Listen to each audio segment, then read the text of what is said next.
Começa agora Café e Palavra com o pastor Jonathan Souza. Graça e paz, querido irmão, amigo, chegando aqui para mais amanhã, Café e Palavra. Esta manhã eu gostaria de refletir com os amados em Joel capítulo 2, que nos diz assim o texto, versículo 28. E acontecerá depois que derramarei o meu espírito sobre toda a carne, vossos filhos e vossas filhas profetizarão, vossos velhos sonharão e vossos jovens terão visões. Até sobre os servos e sobre as servas derramarei o meu espírito naqueles dias. Mostrarei prodígio no céu e na terra, sangue, fogo e colunas de fumaça. O sol se converterá em trevas e a lua em sangue, antes que venha o grande e terrível dia do Senhor. E acontecerá que todo aquele que invocar o nome do Senhor será salvo, porque no monte Sião e em Jerusalém estarão os que forem salvos, como o Senhor prometeu, e entre os sobreviventes aqueles que o Senhor chamar. Irmãos, aqui nós vamos ver Joel profetizando uma promessa do derramamento do Espírito Santo. E nós vemos essa promessa se cumprindo, aliás, parte dessa promessa se cumprindo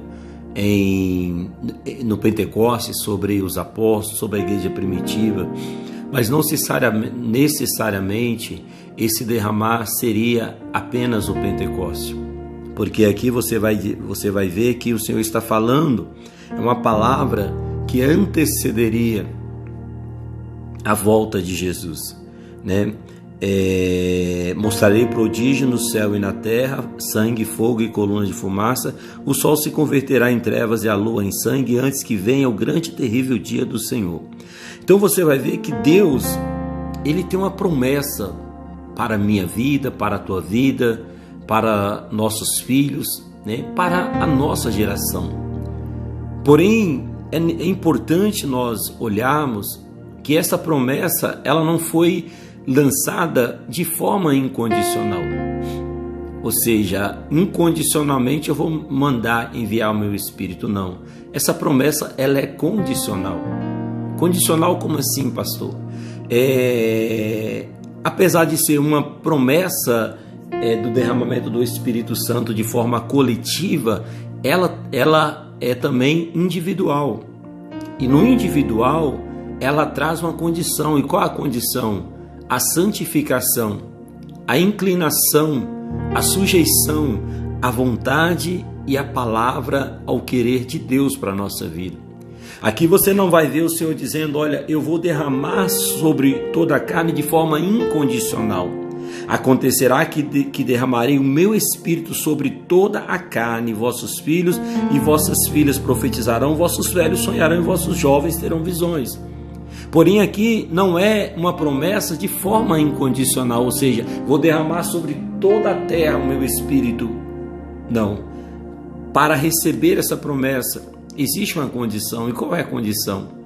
A santificação, a renúncia a uma vida de pecado para viver uma vida de santidade, né? Uma vida que agrade, uma vida que sujeite a vontade de Deus. Porque se você olhar dentre as 8.000 promessas de Deus liberada sobre toda a Bíblia, de Gênesis a Apocalipse, você vai ver que todas essas promessas elas são condicional.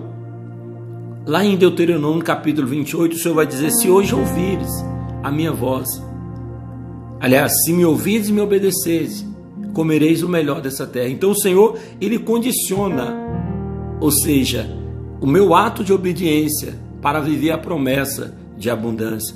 Então, nesta manhã eu quero que você entenda que é necessário nós buscarmos o Espírito Santo. Você vai ver que quando o Espírito Santo desce em Pentecostes, desde quando Jesus, lá em Atos dos Apóstolos, no capítulo 1, que ele ascende aos céus, e ele ordena no versículo 4 aos discípulos que ficassem em Jerusalém até que do alto eles fossem revestidos de poder. Aproximadamente 500 pessoas, um público de 500 pessoas estavam ali.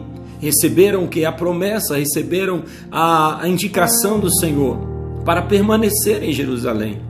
Porém, quando o Espírito Santo desceu 10 dias depois da subida de Jesus, a ascensão de Jesus aos céus, havia mais ou menos 120 almas no cenáculo aguardando esta promessa. Então você vai ver que foi uma promessa que ele disse ficar em Jerusalém, até do alto já revestido de poder, a um público de 500 pessoas. A promessa não foi incondicional, ou seja, todos vocês que estão aqui me vendo subir, vocês vão receber o Espírito Santo. Não. Havia uma condição. E qual a condição? Permanecer, buscando. E nesses últimos dias se faz necessário que eu, você, nós, meus irmãos, venhamos permanecer buscando essa presença, buscando esse revestimento, buscando esse Espírito Santo. Porque somente uma vida cheia do Espírito Santo, ele vai permanecer de pé. Somente aquele que verdadeiramente clamar ao nome do Senhor, sem olhar para trás, ele vai permanecer de pé diante do Filho de Deus.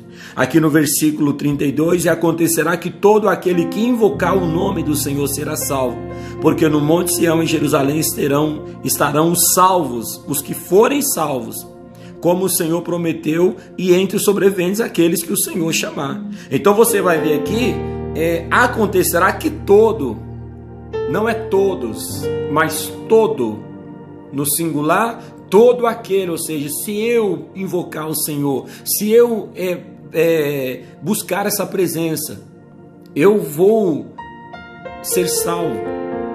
Mas se eu me apostatar, eu não serei salvo. A palavra não é para todos no plural, mas para todo no singular, ou seja, é para a alma que verdadeiramente se inclinar à vontade e ao querer de Deus. Se faz necessário, meus irmãos, que neste momento eu, você, venhamos clamar, buscar essa presença, esse revestimento do Espírito Santo de Deus sobre as nossas vidas, para não sermos que vai sofrer o dano da segunda morte. Na manhã de sábado nós falamos sobre isso. Nós falamos sobre ter o nosso nome escrito no livro da vida.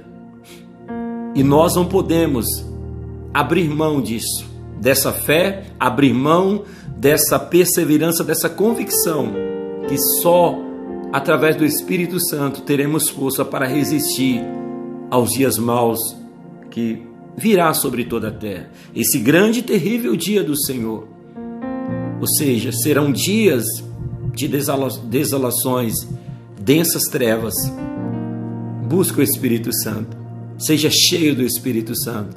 Seja como as 5 virgens prudentes. Leve reserva na sua botija. Leve azeite, que é poder, unção do Espírito Santo, conhecimento da palavra, para que você não venha ser que irá se apostatar da fé, negando a Cristo. Amém? Eu deixo para nós essa meditação, essa reflexão nesta manhã, e que venhamos buscar esse poder na nossa vida. Amém? Que o Senhor vos abençoe, tenha um ótimo dia, um ótimo início de semana. Eu fico por aqui até nosso próximo encontro, se nosso bom Deus nos permitir. Até lá, fique na paz. Shalom.